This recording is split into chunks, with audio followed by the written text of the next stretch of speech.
I now call upon Eric Schmidt to deliver the 139th commencement address of Boston University. Thank you. Well, thank you all. It's great to be here, and it's an honor to have been invited. It's an honor to look out on the next generation of BU Terriers. Now, let me give you a quote. I am a true adorer of life, and if I can't reach as high as the face of it, I plant my kiss somewhere lower down. Those who understand will require no further explanation. Well, graduates, now let me explain. You used to have a professor here, a decent writer by the name of Saul Bellow, and this comes from his novel Henderson and the Rain King. And I stand before you today as someone who considers himself an adorer of life. I know what it's like to plant a kiss on a life lived fully, and I can tell you from experience that once you understand that Professor Bellow is right and no further explanation is necessary, live it to the full. It's one quote from countless beautiful lines that he wrote over his career, but I feel it best sums up an approach that contains the power to transform an ordinary life into one filled with grace and love and dignity. It also best, in my view, sums up what is a fantastic university like BU tries to inculcate in every one of you who sets foot on this beautiful campus. I mean, just look at this. And scientists, engineers, writers, business pioneers, governors, Olympic gold medalists, Oscar winners, cabinet secretaries, they all walked across the stage and left their mark on their culture, on society, and on the world. And my God, even Martin Luther King is Dr. King because of the PhD that he got here. Pretty amazing. And now, you follow. You, right? Sitting there now, baking in the sun, thinking about the Celtics game tomorrow, probably nursing a hangover. There's one down here I've been watching, saying to yourself, she knows who she is. Wow, that's a lot of pressure. What can I do? Where can I plant my kiss? Well, that's your question to answer. I can't do it for you. But what I know is I know one thing for certain. No graduating class gets to choose the world they graduate into, just as you can't choose your siblings and your parents. Welcome to them too, of course. Now, every class has its own unique challenges. Every class enters a history that up to that point is being written for it. This is no different. What is different, though, is the chance that each generation has to make history and to make it larger, or in my business, to program it better. And on that score, your generation's opportunities are greater than any generation's in modern history. You can write the code for all of us. Your connection to each other in ways those who came before you could never have dreamed of. You're using these connections to strengthen the invisible ties that hold humanity together and to deepen our understanding of the world around us. You are emblems of that sense of possibility that will define this new age. In the past, it's always been older generations standing up on high, trying to teach the next generation the ways of the world. You know how it goes. Trying to make sure they follow in their footsteps. Well, graduates, I think it's different today. You are teaching us. Interesting. This generation, your generation, is the first fully connected generation the world has ever known. What's the first thing that you guys do when you wake up? Right? Check your phone, your laptop, read an email, comb through your social networks. I'm awake. Here I am.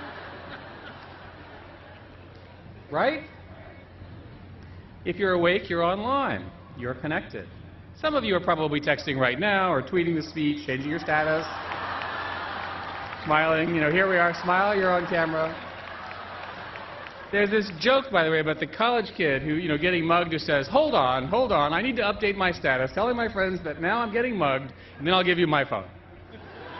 Now, obviously, well, it actually did happen, but this is a stark depiction of how just essential technology has become to your generation's identity and your ability to connect with the world. Now, identity and connection, concepts as old as humanity itself, make up so much of what we are, who we are. They shape things the way they are today. They define the human condition. Identity and connection, it's your task to take these time-worn concepts, spin them around, right, reinvigorate them, and make them fresh and new and exciting. And you can do this. Now, BU has built a platform that you could do this on. I know it's daunting. It's not the greatest economy to be walking into the stage into. I know all of this. But you have an advantage. You have a competitive edge. You have an innate mastery of technology, an ability to find, build, foster connections that no generation before you has ever possessed. It's a very, very powerful skill that you taught yourself. People bemoan this generation that is growing up living life in front of screens, always connected to something or someone. These people are wrong. They're absolutely wrong. The fact that we're all connected now is a blessing, not a curse, and we can solve many, many problems in the world as a result. Not only is it an advantage that you all have, it's a responsibility that you carry. Today there are 54 wars and conflicts going around. This is terrible. 1.5 billion people live on less than $1 a day, and hundreds of millions of children go to bed hungry tonight. It's terrible. Nearly half of the world's people don't live under democratic governments. The rights that we all enjoy are a rarity. They're not the norm. And when it comes to the internet, we think everyone is online, because all of us are online all now, right? But only 1 billion people have smartphones, and only 2 billion people are connected to the web. For most of the world, the internet and cafes and all that kind of stuff that we take for granted are far off digital oases in technology wastelands. They don't have access to it. But in this century, your century, not mine, your century, there is a chance for change on that horizon. The spread of mobile phones, the new forms of connectivity offer the prospect of connecting everybody, right? And when that happens, connectivity will revolutionize every aspect of society, politically, socially, economically. To connect the world is to free the world, I say. And if we get this right, then we can fix all the world's most pressing problems, to beam bright rays of hope to millions who can see it as only a flicker. You have that power right in your pockets or your pocketbooks, right now.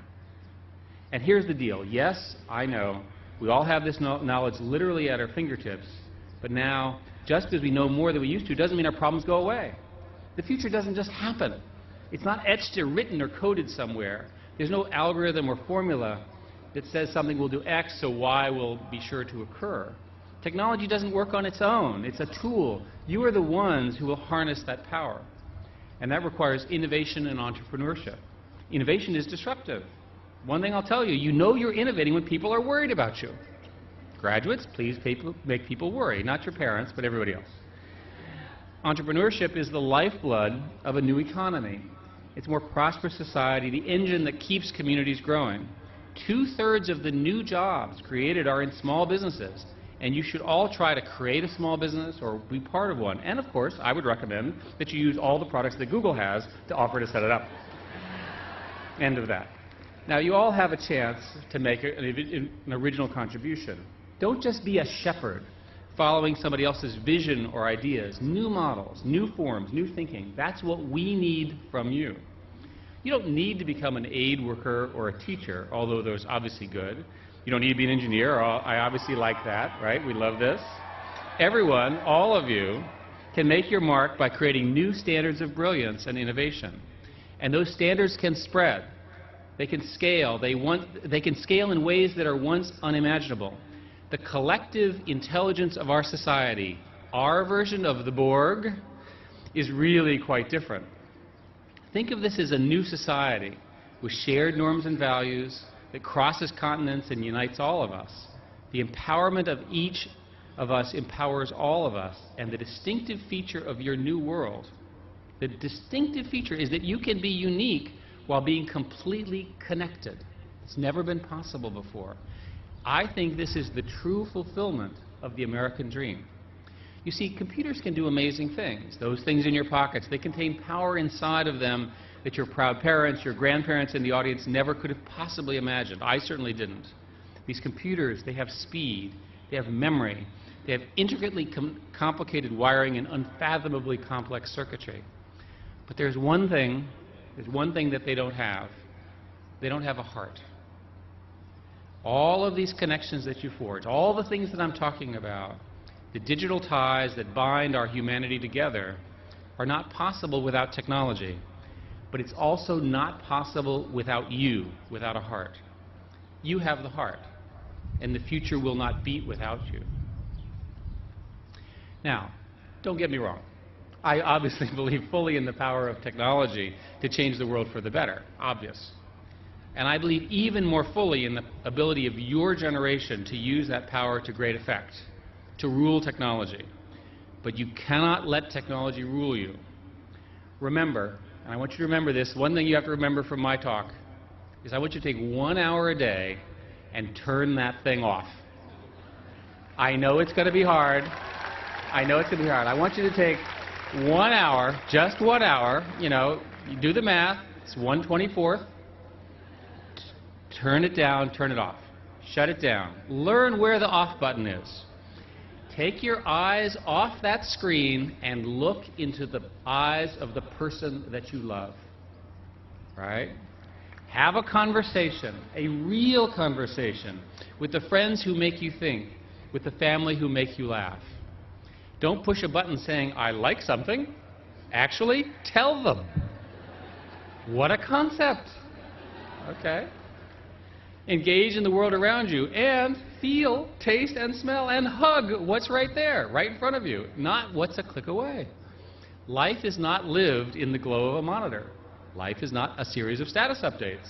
Life is not about your friend count. It's the friends who actually you can count on. Right? Right?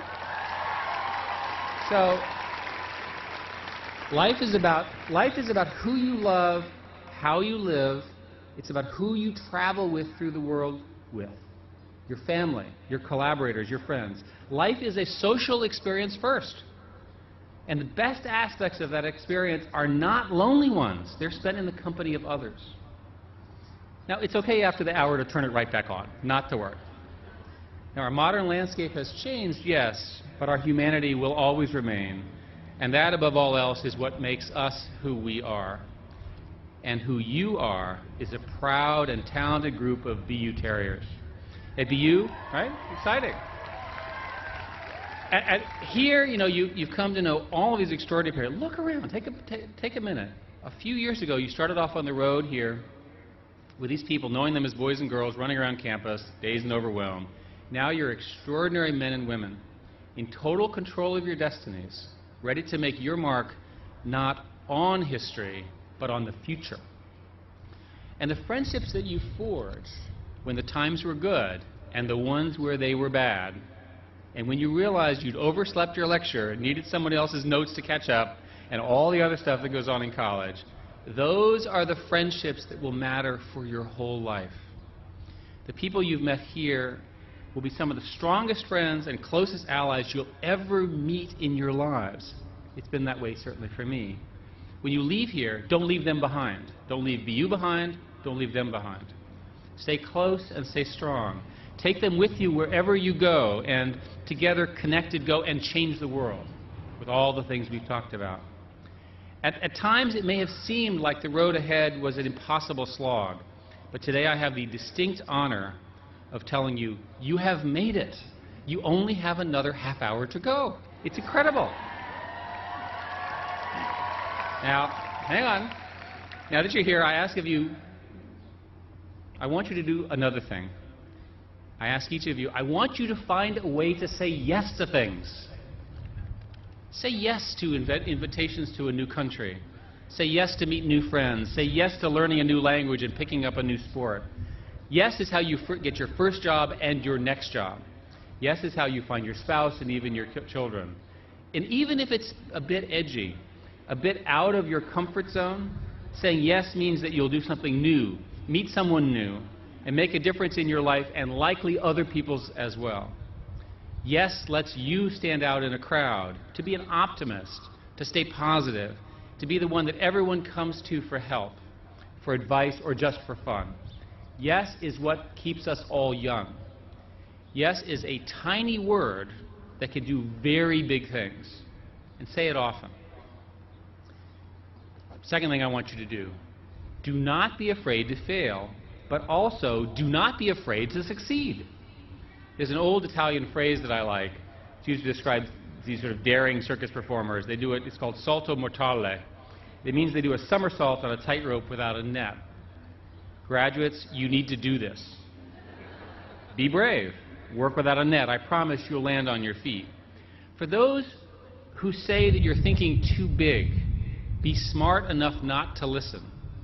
For those who say that the odds are too small, be dumb enough to give it a shot. And for those who ask, how could I do that? Look them straight in the eyes and say, I will figure it out.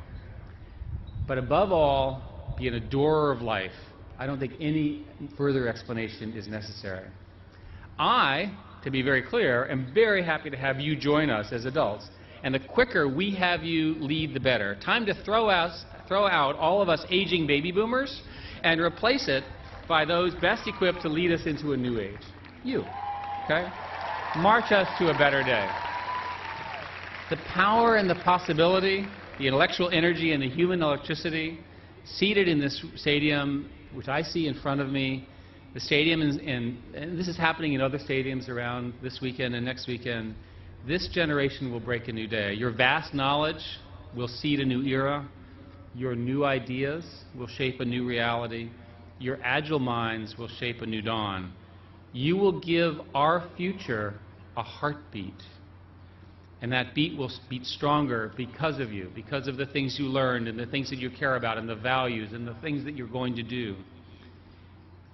From my perspective, looking at this class, I say that you have the potential to retire than any class before you, that any generation that ever came before you. You can reach as high as the face of life itself. I want to thank you all for listening to me, and my sincere congratulations to every single one of you, your families. It's a great day. Thank you so much.